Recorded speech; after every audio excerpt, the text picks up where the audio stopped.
唔但唱有烟而有改变，对接受配音的帮助，都大也是得靠自家的能力来落实。台北孤军后台未展现出无军用嘅样诶，因为唔每个感觉讲自家个才高个苦诶，展现新嘅生命力。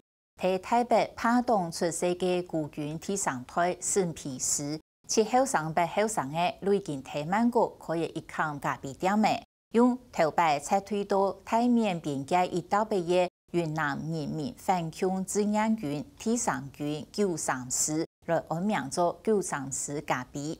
结合咖啡同文创来享受一段过匹配的历史。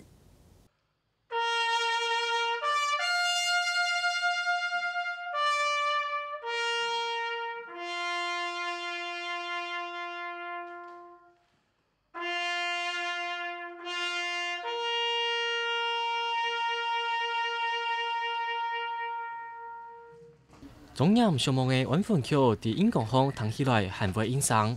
今年台湾最有名的四大把演奏家叶素涵1000年，去到台北拍东村外头伫外国奉神的安道国军。早期台北有众多共产党喜欢当建中，共产党本国军参提过后，人才的拍面指挥部也变做为一个细细总列子。虽然唔受人注意，不过还是见证呢也段历史。我先父他们啊，那个时候来的时候是很艰苦，没有路的。是打得上来的，应该这样说。一是部队的话呢，进来根本没有路，是森林里面这样找了一条小路看了最安全的地方这样打得上来。一条国境战争过后，才推到泰国缅甸一带北，有副卡专唔得的20万国军攻起来就东苦境。不过一条国军的后退，一下冻结3万，想改变大家混蛋的印象。咖啡好了。前两日钓一笔咖啡过来，打扮到东起头。所属有流量的电网汉，而喺国军第三台审批时，咪系93师咖啡的经营者。国军第加速条巷有个全新的解释。当初是我父亲先开始这个概念，就是9年前才开始种咖啡，然后他就想说，每一个咖啡都会有自己的故事背景，他就想着要用什么名字好，想来想去还是用93师，是因为为什么？是因为这个故事。如果没有谁特别拿出来讲，或者是就会被遗忘掉。就讲国军的故事，本人听平台咖啡店多个当个人物就是嘉宾的审批师阿公沈家人的唱片，一条摆韩式93式指挥官，人才也按件新的时代，每一个文创设点的一定上面的素材。我先父的话呢。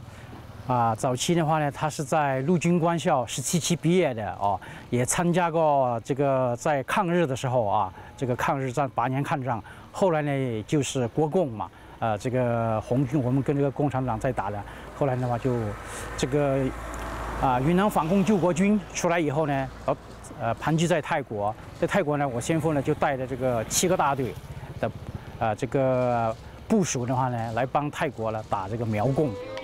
真正的倒出咖啡调亮，咖啡香喷喷的咖啡都会显眼显泡味。大家可能会同想一啲台北出产的咖啡吃起来偏正样的呢。所以实际试看就会发现93式咖啡完全唔会输国际水准。其实无论是烘焙机器，也是相关的技术，做成都会对台湾去的。因为我们就是如果以前就卖原料的话，就没办法赚很多钱，所以可是。你要增加它的价值，就是要有技术，那技术要学，所以我之前就都在台湾学的。这上面全部都是我们的咖啡庄园，然后大部分我们都是种阿拉比卡。审批时点都方用咖啡头做成一对老虎后背的咖啡园来嘅。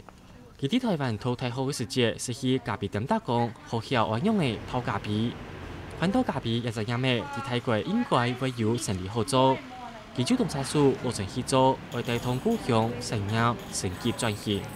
全世界的咖啡，大部分供应最多的咖啡都在中南美洲，然后近几年在5年内会往到亚洲这一边，所以泰国也好，印尼或者是辽国、越南跟云南咖啡也好，都会慢慢起步。对头前看起来从建村的小沙行啊过来，也偏向条摆94、30阿边高，来到泰国北部爬洞落脚的其中一个所在。一下呢来到鸦片，就嚟看到山脉风有快到闹闹一发，还个有上到一张的咖别墅。感受唔到条摆孤军，个不将爱离开故乡，天梦安逸的一种悲凉气氛。听到喺一条孤军的后场嘅勇敢、快冲、新生命的勇气。国军93师本来係台北孤军西上西下，無天無地、無法無邊的總鎮。亦哋大家深深嘅填補佢哋歷史記憶，向上孤軍後退升旗時，老台灣嘅加備技術，向洋過海大戰泰國，行出孤軍苦戰嘅亞種爆發嘅。每堂家長以為老條擺，快展出新嘅商機。